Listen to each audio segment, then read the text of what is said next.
Boris Johnson a signé en décembre dernier un accord, tout est écrit noir sur blanc, et qu'aujourd'hui, il en conteste le contenu. Donc, il est en train de revenir sur la parole qu'il a donnée en décembre. Ça, c'est une vérité et c'est incontestable.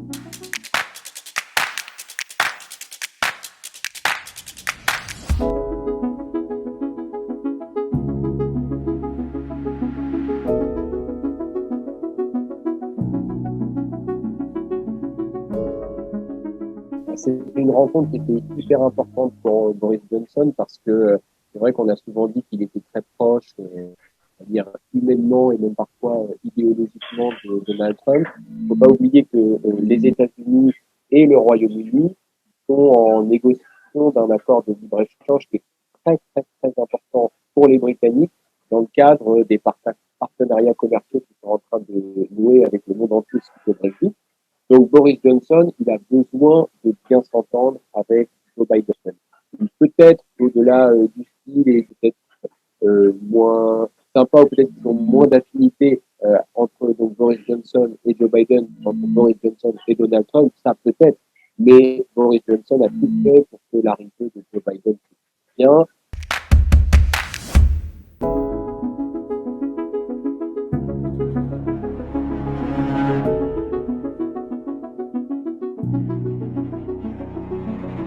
Boris Johnson a signé en décembre dernier un accord où tout est écrit noir sur blanc et qu'aujourd'hui, il en conteste le contenu. Donc, il est en train de revenir sur la parole qu'il a donnée en décembre. Ça, c'est une vérité et c'est incontestable.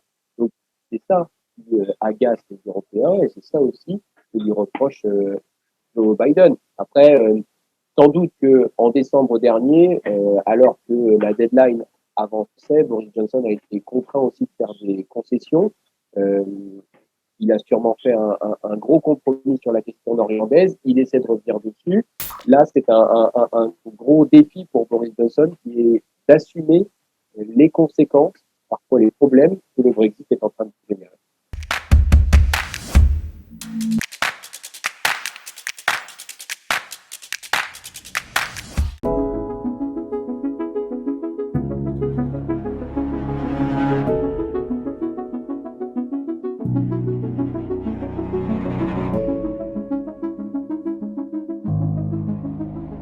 C'est sûr qu'au Royaume-Uni, sans doute plus qu'ailleurs, la crise sanitaire, elle est une sorte de montagne russe avec des très hauts et des très bas.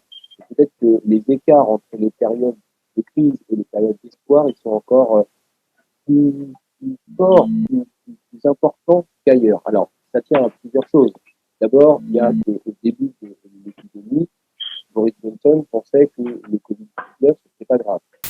Il a retardé à plusieurs reprises l'instauration de confinement, ça lui a été reproché, ça a en partie aussi provoqué le très lourd bilan que connaît aujourd'hui le Royaume-Uni, mais c'est vrai que dans un deuxième temps, il y a eu cette réussite assez incroyable qui est celle de la campagne de vaccination britannique. Il n'a connu aucun retard, aucun incident majeur, c'est passé de manière fluide, avec une organisation très pointue, très stricte.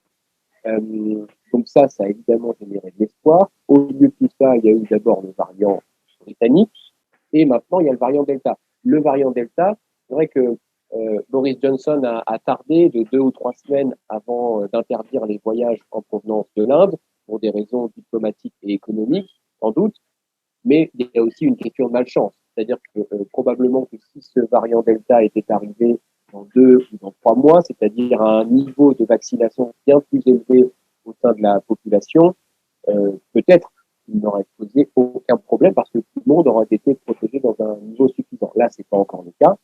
Et donc, il y a cette course entre la vaccination et la progression du variant. Et par contre, pour les Britanniques, ce qui est sûr, c'est que la période, elle est compliquée à gérer parce que la vaccination avait généré de grands espoirs d'un retour à la vie normale cet été. Et très clairement, ça ne sera pas le cas. Il y a une forme d'union sacrée quand même derrière le gouvernement. Ça n'empêche pas les critiques, qui sont régulières. La dernière, c'était par exemple sur le retard qu'a pris l'interdiction des voyages en provenance de l'Inde, qui a contribué à la propagation du variant Delta. Mais la controverse était beaucoup moins rude que tout au long de l'année 2020, où d'abord Boris Johnson n'avait pas pris conscience de la gravité de l'épidémie, puis ensuite il prenait des pieds vraiment de manière manifeste à chaque fois qu'il fallait prendre des restrictions. Ça avait été beaucoup critiqué. Ensuite, il avait choisi un système de restriction par région, parce que pendant ce temps-là, il y a le variant Delta qui continue de monter. Donc, où est-ce qu'on en sera à la fin de l'été? Est-ce que la position de Johnson sera tenable? Ça aussi, c'est une grande question.